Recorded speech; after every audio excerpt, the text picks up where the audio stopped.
right, I was on the phone for the last little bit on the porch. I was trying to get my quiet time done because I'm heading to this merger for the next 3 days.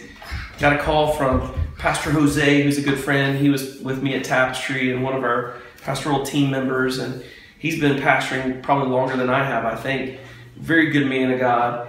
We've been praying for a gentleman that I won't name here for the last week and a half, whatever. He's had me praying with him because this guy's been through everything. We're just praying that he would know Jesus and come to the Lord, and that he would have peace and God would break things through. So today on the phone, this guy is literally confessing Christ, weeping, as transparent as you can ever be, confesses as a believer and just says, I want to give everything to God. I don't want this anymore. What do I do? And in the middle of it, I'd already told Jose I feel like he needs to be baptized.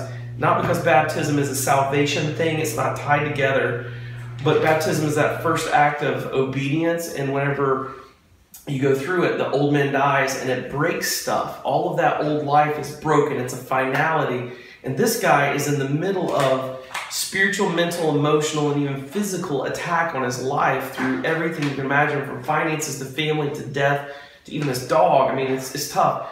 And it was like, I just wanted him to be finished. My heart was so compassionate for him to be finished. I just said, we got to get this finished. I was like, brother, I don't know if you're open to it, but I think you need to be baptized immediately. Find a pool or whatever. And he's crying. He's like, I want to be everything now. I want this to end. I don't want to be me anymore. I want to go after God, whatever it takes to go after Jesus. And he goes, can we just take my dog and put it down and get me baptized? And Jose's like, we will find a pool today.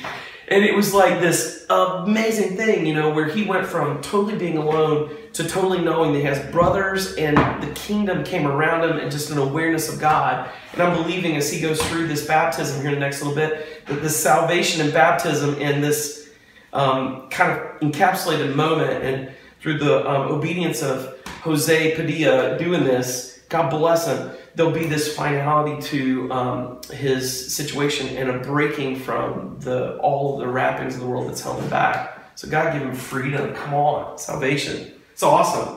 I hadn't seen this since the 90s.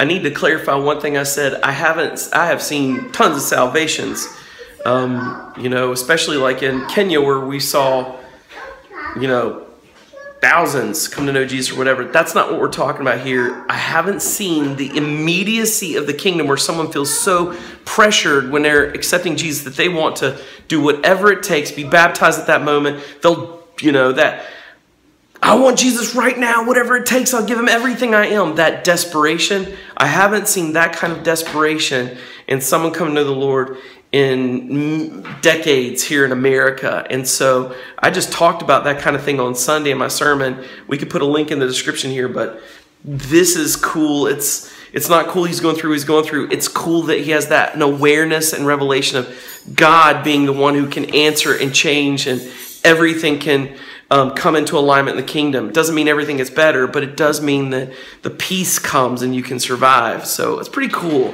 Packing things up in a rush. Pastor Jose just texted me, his friend that we were working with this morning praying for, baptized. Boom.